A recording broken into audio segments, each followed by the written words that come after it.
Assalamualaikum warahmatullahi wabarakatuh. Saya Gita Marit. Selamat datang di channel saya.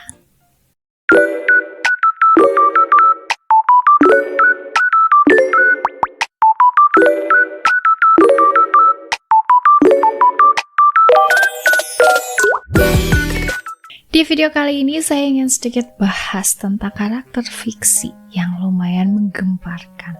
Kayak yang kita tahu ya, di tengah dunia yang penuh dengan ketegangan dan misteri, ada satu nama yang menonjol di antara mereka semua. Itu adalah nama Arsène Lupin. Seorang pencuri ulung, seorang master penyamaran, dan seorang penipu kelas dunia. Tapi siapa sebenarnya Arsène Lupin? Dan apa yang membuatnya menjadi legenda?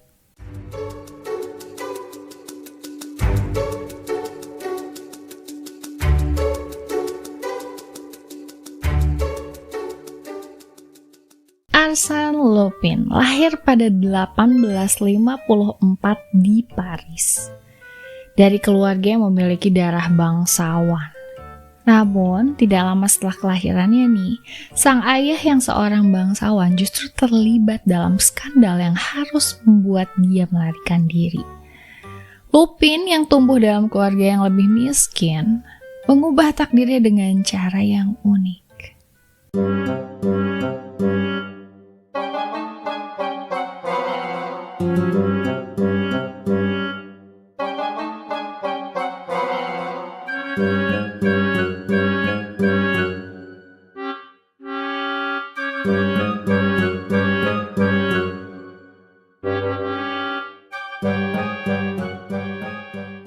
Dari kecil nih, Lupin ini nunjukin kecerdasan yang luar biasa.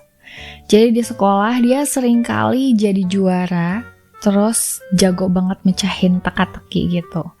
Dan lebih dikenal juga sebagai pemuda yang sangat pandai dan memahami psikologi manusia, jadi paham banget. Nah, semua ini tuh jadi senjata utama dalam karir kriminalnya.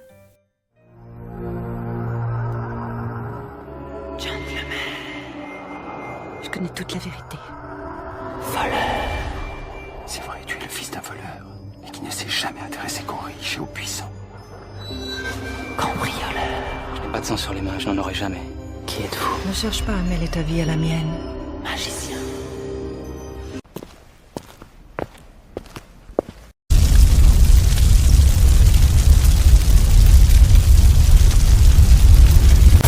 Di usianya yang ke-20 tahun, Arsène Lupin ini tuh pernah menemukan dirinya dalam dunia pencurian.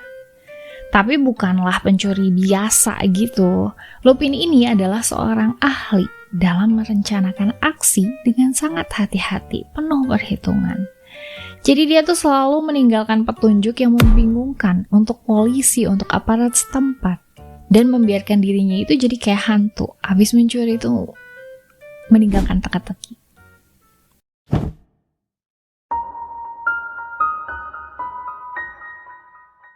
Di pencurian pertamanya, Lupin ini berhasil membobol sebuah rumah bangsawan yang dikenal sangat kaya raya.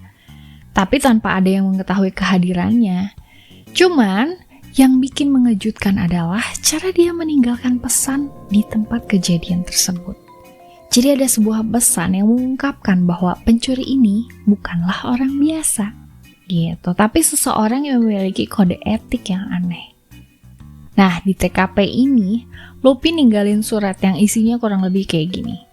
Pencurian ini adalah pelajaran bagi Anda untuk tidak terlalu sombong dengan harta benda yang Anda miliki. Jadi bisa dibilang kayak ninggalin teka-teki gitu aja. Walaupun memang udah jelas dia pencurinya, seiring berjalannya waktu nih, Arsène Lupin ini tuh jadi musuh terbesarnya bagi pihak kepolisian Perancis. Cuman yang paling mengejutkan adalah kemampuannya itu loh, yang untuk selalu kayak bisa berada selangkah lebih maju di antara semua penyidikan-penyidikannya gitu. Nah, salah satu detektif terbaik Perancis, yaitu Sherlock Holmes, dikenal berusaha untuk mengungkap identitas Lupin nih. Tetapi ya selalu gagal.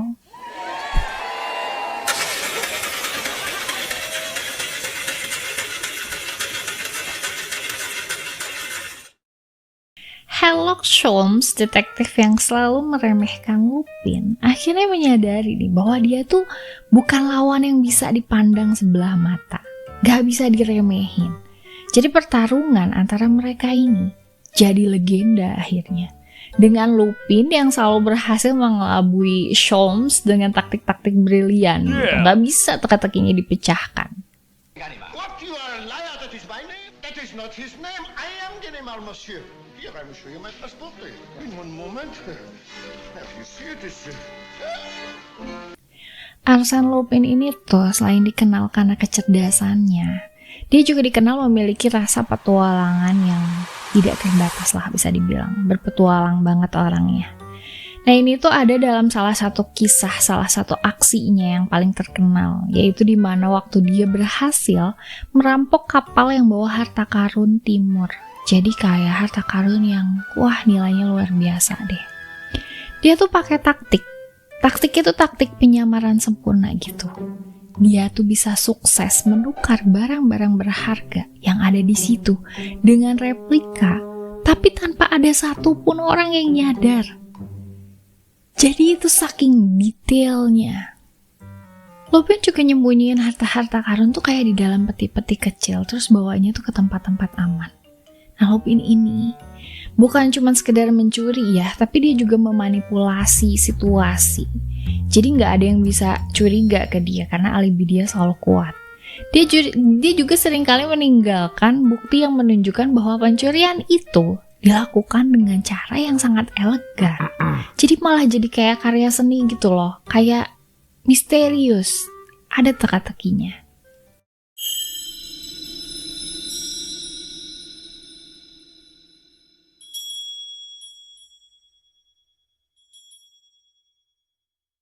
Tapi Lupin juga di sini nggak cuma ngadepin polisi atau detektif terkenal aja ya, karena dia selalu bermasalah gitu kan. Nah di perjalanannya itu dia selalu bertemu juga gitu dengan kelompok kriminal yang lebih besar dan lebih berbahaya, kayak mafia-mafia gitu kan. Cuman dia selalu nemuin cara untuk mengalahkan mereka dengan kecerdikannya. Jadi bukan dengan cara kekerasan, tapi main otak aja, manipulasi. Salah satu contoh cemerlang itu ada pada saat Lupin ini berhasil mengungkap konspirasi yang melibatkan para penjahat besar. Jadi dia tuh memanfaatkan kelemahan mereka dan menyusun rencana cerdas untuk ngalahin mereka nih dengan cara yang tidak terduga. Namun walaupun ya dia ini adalah seorang pencuri, Lupin ini punya kode etik sendiri. Kode etik, punya kehormatan. Itu tuh dipegang teguh, dipegang kuat-kuat sama dia. Jadi dia tuh mencuri bukan cuman untuk uang aja gitu, tapi untuk mengungkap ketidakadilan dan untuk menentang para penguasa yang menindas. Jadi untuk orang-orang yang kayak korupsi, orang-orang yang memang mengambil harta yang bukan hak mereka, itu pasti bakal diambil lagi sama Lupin. Jadi dia ini sering juga nunjukin sisi baiknya. Kayak ngelawan ketidakadilan gitu kan ya, tapi tentunya dengan cara yang tidak biasa, cara yang memang cuma Lupin yang tahu gitu kan.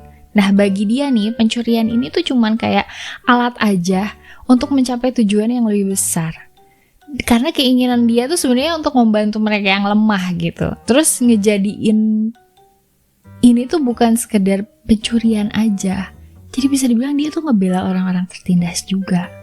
Kebayang gak sih kalau Lupin ada di Indonesia? Di sini banyak yang korupsi, boleh deh dicari-cari ya. Terus dibagiin deh hartanya sama yang lain. Kayak Robin Hood juga ya. When one man alone dared challenge the might of his country's oppressors, Robin Hood, outlaw of Sherwood Forest and his stalwart band. Arsène Lupin, meski selalu berada di luar hukum, akhirnya jadi simbol kecerdikan dan keadilan bagi banyak orang, karena mau kayak gimana juga tetap aja gitu dia tuh udah berlaku sesuatu yang luar biasa. Nah legenda dirinya ini itu bakal tetap hidup sampai hari ini ya, di dalam buku, di dalam film, terus berbagai kisah yang mengabadikan petualangannya, dan suka kayak dikemasnya itu lewat karakter-karakter lain, salah satunya yang tadi ya sebagai Kid. Siapakah Arsène Lupin? Pahlawan atau penjahat? Mungkin dua-duanya ya. Yang pasti, dunia ini tidak akan pernah melupakan pencuri terbesar yang pernah ada. Gitulah kira-kira cerita dari Arsène Lupin, pencuri cerdas yang gak pernah dikenali sepenuhnya. Cuman kayak sebuah teka-teki aja gitu, yang gak pernah bisa dipecahkan misterinya.